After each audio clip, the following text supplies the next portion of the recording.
Last season I made a video about Aegon the Conqueror's dream of the others, and one topic I touched on was the curious surrender of the last King of Winter, Torrhen Stark, to Aegon the Conqueror.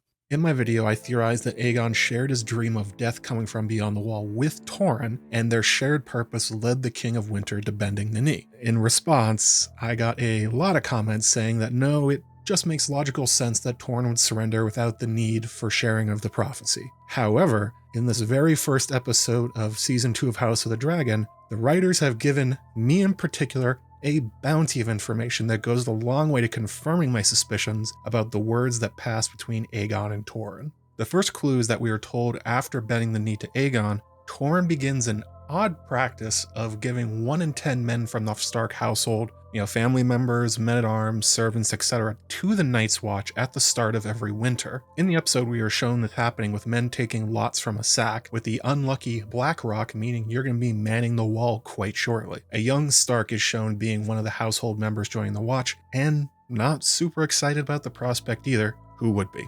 This is, of course, a big change from the books, and the purpose for this change is potentially very intriguing. The Night's Watch normally is mostly populated by criminals and losers in wars and conflicts who are given the option to join the Watch to avoid other punishments. Certainly much of the Watch when Jon Snow arrives is made up of defeated Targaryen loyalists from Robert's Rebellion. The most famous example of this practice is the 6 Dornish kings that got sent to the wall after their defeat by Princess Nymeria of the Rhoynar after her conquest of Dorne. And of course there's a third group, the occasional bastard or second or third sons of lords who had few options for what to do with their lives and chose, in Jon Snow's case, or were forced to, as in Samwell Tarly's case, to man the wall. These historical practices created a 2-tiered structure within the Watch that we saw with Jon Snow during his time there. The common watchmen did many of the menial duties, and the highborn were the ones who gravitated towards command. Certainly much of the resentment Jon Snow felt were commoners upset that the new highborn was suddenly going to be thrust into command with no experience. The highborn recruits had separate halls and dormitories,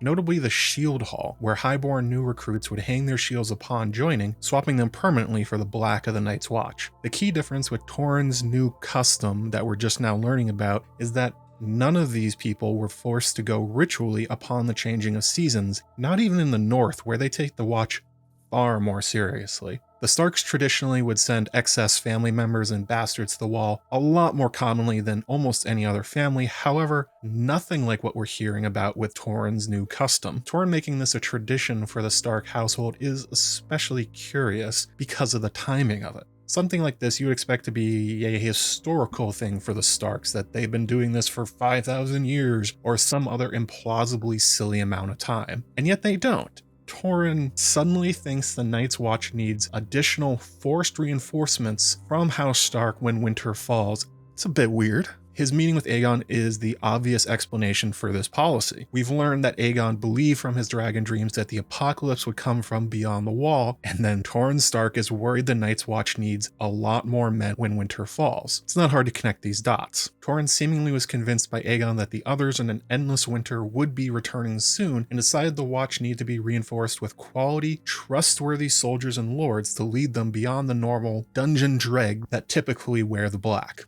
Glaring as well that Aegon did not command this of the Starks or any other house to send a tithe of men to the Night's Watch. Certainly would be wise with the looming end of the world, but one that would be very unpopular across the realm. Torrhen did this on his own for House Stark, signaling that it was not commanded by the Conqueror, but something Torrhen independently thought was a good idea based on new information. It all fits together beautifully. The dream being what convinced Torrhen is also hinted at by the details of their meeting changing. In the books, Torrhen surrenders to Aegon at the Trident, supposedly after an overnight negotiation between Maesters and Torrhen's bastard half-brother Brandon Snow, followed by a private conversation between the two kings that none know the content of. Previously, it's this conversation, I guess, that Aegon's dream was being told to Torrhen, sealing his surrender. However, the new information we're getting from House of the Dragon tells a far less ambiguous tale. Aegon and Torrhen met at the wall itself, with Aegon journeying hundreds of miles north, hinting at his interest in discovering what his dreams mean.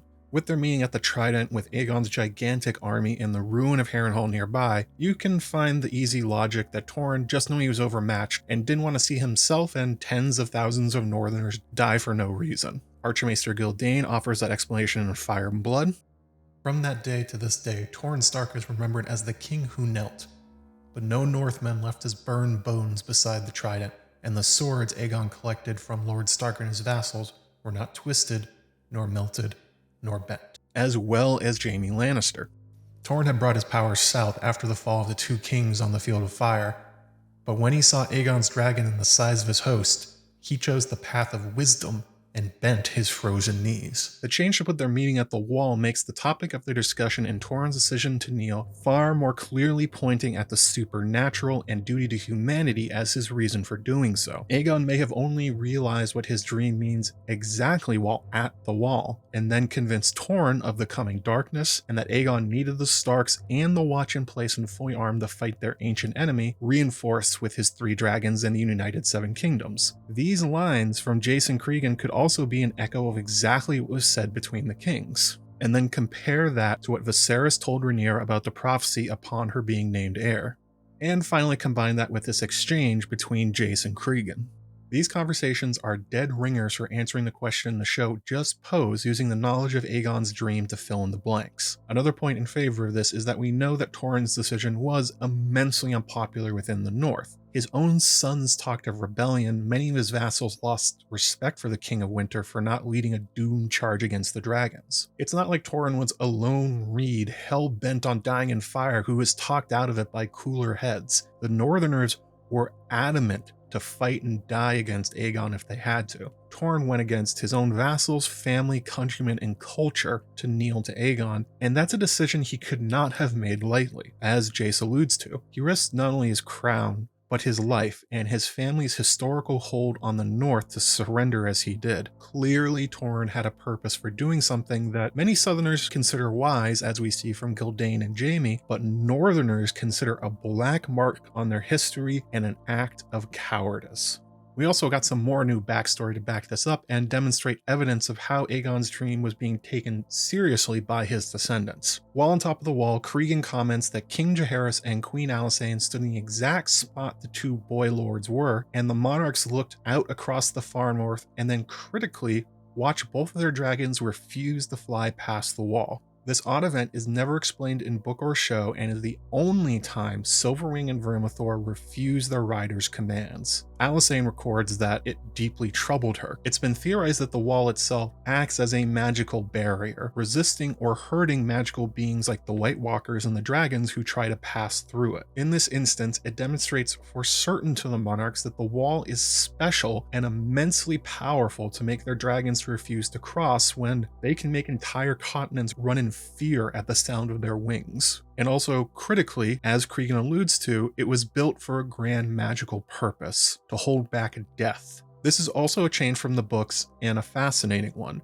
In Fire and Blood, we are told this happened to Alysanne alone during her solo journey throughout the North. Myself and others have guessed that this interaction and knowledge gained in the North along with Aegon's prophecy led to her giving the Night's Watch her jewels to build a new headquarters at Deep Lake, and also critically convincing the king to give the Night's Watch the new gift. The new gift is a sizable expansion of land the Night's Watch ruled over, something like 25 leagues in addition to the land they already controlled south of the Wall called Brandon's Gift. The intention seemingly being giving the Watch more lands and resources to keep themselves well armed and fed after Alysanne witnessed the neglect of the organization and the magical nature of their duties. It seemed logical that Alysanne had been convinced that the Night's Watch needed her help and Jaehaerys's to defeat the coming darkness. The major change is that Jaehaerys was at the Wall as well with his queen. In Fire and Blood, Jaehaerys had joined Alysanne on a royal progress to the north, but did not share in her journeys across the expansive north and did not go to the Wall. There's always been the possibility that Jaehaerys granted the new gift and resources to the Watch to appease his wife instead of thinking they were good ideas on their own merit or even believing in Aegon's prophecy. Certainly the queen putting up her own jewels to build Deep Lake suggests that she couldn't get the money from the crown. Putting Jaehaerys there as well though, seeing Vermithor refusing to cross the Wall and hearing about the death they guard against beyond the Wall makes the royal commands much more clear in intent. It wasn't just Alysanne doing a a solid job convincing her royal husband, or him just doing something nice to appease her. Instead, we're being told the king and queen together saw the truth of the prophecy, recognizing that the Night's Watch and the North are vital to defending against the coming darkness in the frozen wilds beyond the Wall. The narrative purpose of all these changes being made from the books all point in the same direction. The House of the Dragon writing staff is inviting us to consider why these are made and how they fit together into a whole story. It all lines up neatly if you realize that Torrhen and Aegon shared a common cause beyond, just not killing a bunch of Northerners, but instead a common cause of destiny that Torrhen may have also passed down to his heirs. On that note, it becomes very interesting to wonder if Cregan may also know about Aegon's dream. His responses to Jace and the priority he espouses about the Wall being more important than King's Landing, guarding against death, not raiders and snowflakes, agreeing that Torrhen believed Aegon could unite the kingdoms, keeping up this new tradition of Stark household members joining the Watch every winter. They all make perfect sense if you assume he also knows about the prophecy, but perhaps isn't sure if Jace does. Certainly by the time we get to Game of Thrones, the Starks do not hold the same level of zeal. The look on Cregan's face and his careful word choice, especially after the question about Torrhen kneeling, could be indicative that he's trying to figure out if Jason knows about the prophecy already, or if he's just asking touristy questions as a awestruck southern lordling of summer. If you assume that Cregan does know about Aegon's prophecy and Torrhen agreeing to it, his answers and responses become far more interesting and leading in a way that Jace seemingly misses, but we as the audience can pick up.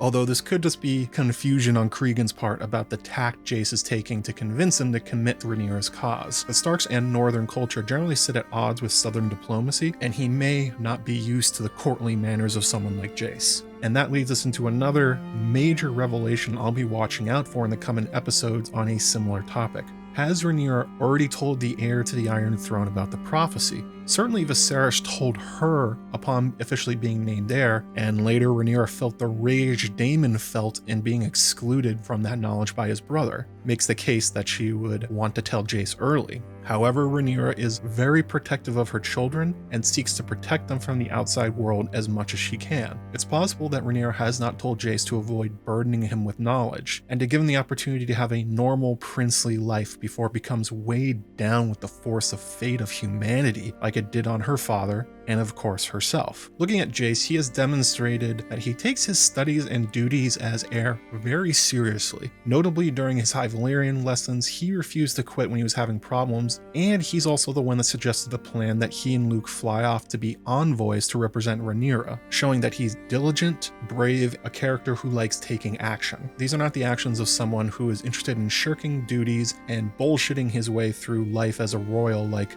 someone else we know. These traits could also come from his strong upbringing and parenting from Rhaenyra, Laenor, and Daemon, and possibly just having innate good character, but also by Jace possibly knowing the future of humanity may depend on him as its future king. The traits he's showing as he is rising to the occasion at a young age, trying to meet the challenge. We'll have to wait and see on that last one. Jace's conversation with Cregan could be read both ways. And I'm very excited if we get more details about Jace's time in the Vale securing the Erin loyalty. There's some saucy stories about him and the Lady of the Vale. And also if we hear about if Jace perhaps left a dragon egg in the Winterfell crypts, or maybe a bride in Winterfell, like Fire and Blood tells us may have happened. My best guess, if we get that information at all, it will be given to us as the North and Cregan and the Winter Wolves enter the story later on. The Northern plotline probably got cut down when they went from 10 to 8 episodes. And maybe we'll get more about Aegon and Torrhen and what they told each other to secure peace in the newly formed Seven Kingdoms. That the forces of Ice and Fire have been in cahoots since the conquest to defeat the coming death and cold from the lands of always winter. The Pact of Ice and Fire that Jace and Cregan made in the books not being a new agreement to fight a war for a royal marriage, but instead a renewal of the oath Torrhen may have made on his knee to the Conqueror to help fight death itself. Because as Cregan said, the North owes a great duty, one older than any oath. Since the day of the first men, they have stood as guardians against the cold and the dark. And it would be fitting upon being given this information that the last king of winter gave up his crown in service to those seven kingdoms.